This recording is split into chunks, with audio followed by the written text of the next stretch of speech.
విజయవాడ మాజీ MP Nani MP చిన్ని మధ్య వార్ నెక్స్ట్ లెవెల్ కి వెళ్లిపోయింది.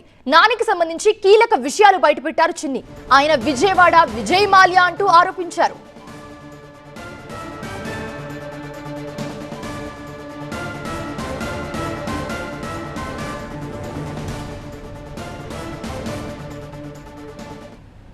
సుమారు 120 కోట్ల బ్యాంకు కుంభకోణం ఇది విజయవాడ నగరంలో ఒక రికార్డు కుంభకోణం.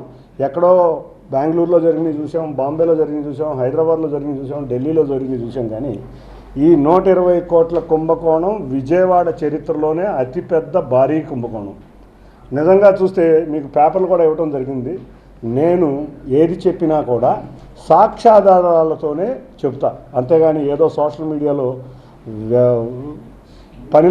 పసలేని ఆరోపణలు చేయను.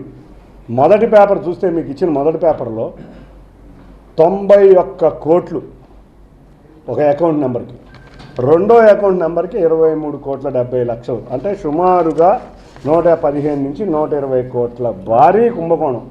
అది కూడా ఒక ఇండియన్ ఓవర్సీస్ బ్యాంకులో జరిగింది.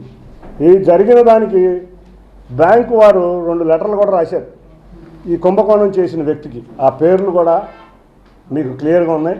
అంతేకాకుండా రిసీవ్ చేసుకున్న వ్యక్తి యొక్క సంతకాలు కూడా, నేను రిసీవ్ చేసుకున్నానన్న సంతకాలు కూడా ఇక్కడ మీకు ఉన్నాయి.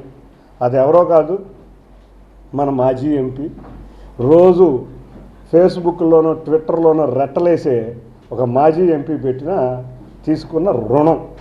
మరి ఇంత బడాబాబులు, మరి 120 కోట్లు ఎన్పిఏ అయిపోయి 11 సంవత్సరాలు అయిపోయినా కూడా బ్యాంక్ అధికారులు పట్టించుకోలేదంటే బ్యాంక్ అధికారులు ఎవరితో లాలూచి పడ్డారు? బ్యాంక్ అధికారులు మీకు ప్రశ్నిస్తున్నా, ఇది ప్రజాధనం కాదా? ఇక విషయం వస్తే ఈ బ్యాంకుకు పెట్టిన ఆస్తులు మీరు తనఖా పెడతారు కదా లోన్ తీసుకున్నప్పుడు.